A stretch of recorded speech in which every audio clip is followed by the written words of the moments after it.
Coach, whenever you're ready. All right, good morning, guys. Just a quick assessment of the game as I saw it. Start with the defense. It was third down, and it was really penalties. That was the story of the day. They were 8 for 14, which is it's not good enough. It's a byproduct of execution, calls at times, and Josh made some magic happen too. So to give them all the credit in the world, and the penalties, whether they were real or not, the extended drives and in extending drives, they resulted in points and time of possession, and those two things made it very difficult, especially for our offense, because we just give them enough turns. From an offensive perspective, story today was penalties, turnovers, and missed opportunities. So way too many penalties that got us behind the sticks and stalled drives out, and the 3 turnovers, and really 4 turnovers when you count the fourth down stop, got us in a bad spot, especially when it gave the defense some short fields there. And then special teams penalties again erased an explosive return. Not to the standard of our special teams by any means. Saying that, though, at the same time, Morstead with an amazing punt, getting him within the 5-yard line, and really in a critical moment of the game could have kind of turned the momentum, in my opinion. Beyond that, guys, injuries, the only thing I really have to make note of is Corley, who he had an elbow in the game and was unable to finish. So at that, I'll take some questions.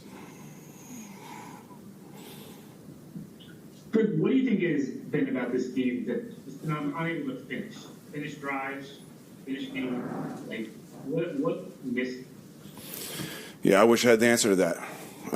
But you're absolutely right, and it's been a common theme, and it's one that we haven't been able to overcome, and it's been it's really resulted in the results that we've seen, and it's you're absolutely right. It's critical moments in games, it's drives, it's fourth quarters, all of it. And until we figure that out, we're not going to change the trajectory. Jeff, there was obviously some upset guys in the locker room, which you would expect. How upsetting is it to have that type of performance, especially against a team like that, a rival and all that? Yeah, it's as frustrating as it gets. Like you said, in a lot of ways, they are a rival, and we do relish this opportunity to compete against one of the best. And in the past, we've played them a whole lot better than this. And to go out there and have the results that we had it's maddening, it's frustrating, and it's there's definitely an element of some boiling over with some individuals. And not to say that it's right, but I do understand it. And how do you approach that? Do you have to talk to any of the guys, or I haven't, but on to the next? Yeah, I haven't, but I will. Just to make sure, you're either part of the solution or you're not. So let's be solution minded, and as frustrated as we all are, let's not create another distraction for anybody else, most especially your teammates. So. We've got one more week. We've got one more game to play the best football that we can, both individually and collectively, and that's where all of our attention has to be. Yeah, if you've every week, as you just mentioned, it's been on to the next game, and you're moving ahead and not thinking about the big picture. You do have one game left Sunday, obviously.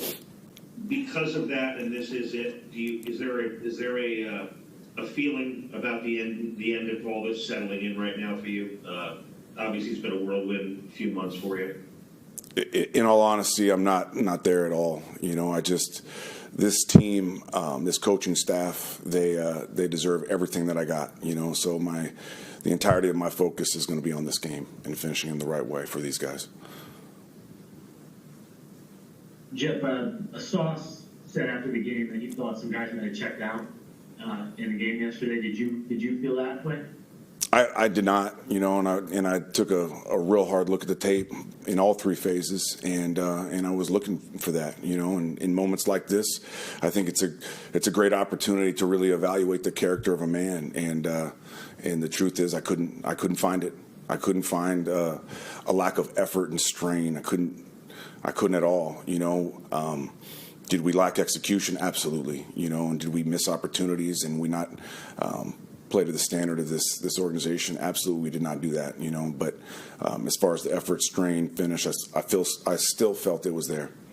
Jeff, when you look at Hassan Reddick's numbers, it's shocking. It's almost invisible.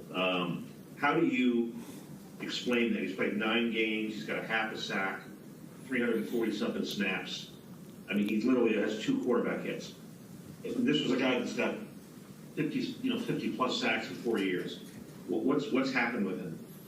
First of all, I think he'd tell you that he wishes he had more production and had a bigger impact on our team and our defense.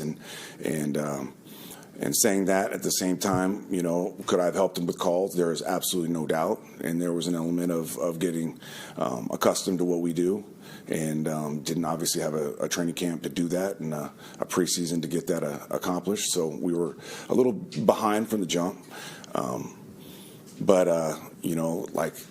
The one thing that I can say about Hassan with 100% certainty, and I feel just so honored to have coached him and been around him, is this guy is willing to do whatever it takes. He's one of the most unselfish players I've been around, and you just never know what you're going to get when you get guys of his caliber, and sometimes they can be selfish in some ways, and there's none of that to this man, and he's done a great job to really putting his arm around our younger guys too, and helping them with their progress and their development. So, although the production's not there, Hassan has provided a ton for our team and our defense. Jeff, how would you evaluate Aaron's performance yesterday after watching the film? I think that Aaron would tell you the same, that it wasn't to his standard and he didn't play the brand of football that he's capable of playing. But at the same time, it's never one man. It's a lot of guys took their turns on offense, and that's players and that's coaches included. So it's everybody collectively, myself starting with me. Not to anyone's standard. Jeff, what happened on the Michael Clemens unnecessary roughness penalty? Did he explain to you what he was trying to do there? Yeah, Mike has this just relentless mindset and all that he does, the way he works, the way he prepares, his process, the way he plays the game, the way he chases with just uncommon strain and finish. One of the best straining effort players I have ever been around in my life as a coach or a player. And in that moment, he made a poor decision, and he'd tell you the same thing. And all the strain, all the effort, all that stuff, we love it, and it embodies everything we want to be as a team. But at the same time, having that self-control in those moments. We'll take a couple more, Coach. A couple more.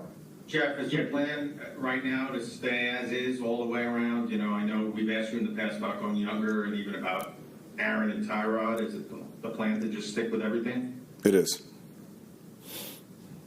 Jeff, the Dolphins have something to play for Sunday. People are going to talk about you guys possibly playing spoiler.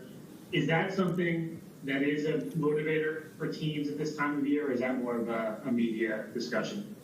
No, I think it's an individual thing. I think some guys really get motivated by that sort of thing, whether it be the spoiler or whatever the case may be. And really, beyond I'm going to say this a million times over, that we still have a ton to play for in regards to the tape is who we are as coaches and players. And I've said it a million times. It's regardless of context, of the score, the record, any of that stuff. So we still got to demonstrate exactly who we are, not just to honor this team, this organization, these relationships that we've made here, but also to honor ourselves and give us our best opportunity to be successful going forward, because all this tape will be evaluated at the highest level too. So. Brick, if you look strictly at numbers, Will McDonald's sack totals aren't going up, but he's been impacting quarterbacks. Yesterday, drew a couple holding penalties, and he was going against a very good left tackle in Deion Dawkins. Can you talk about his growth here late in the season? Yeah, still just, absolutely affecting quarterbacks. I know the sack numbers haven't necessarily been what he's wanted, and that's not always indicative of a pass rusher. He has gotten the quarterback consistently off the spot. He's consistently going against the best tackle, the left tackle on the offense, and he's consistently winning.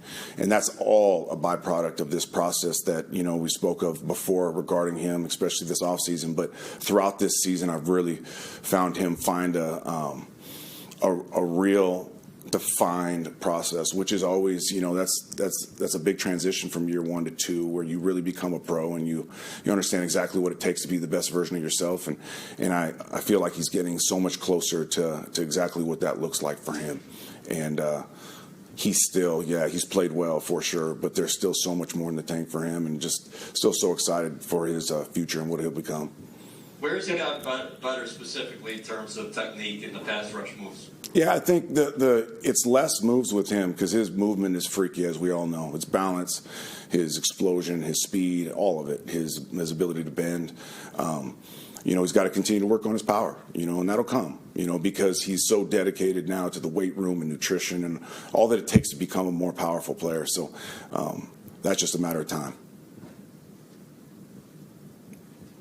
Is there no questions for Coach? Thank you, everyone. Thank you, Coach. Thank you, guys.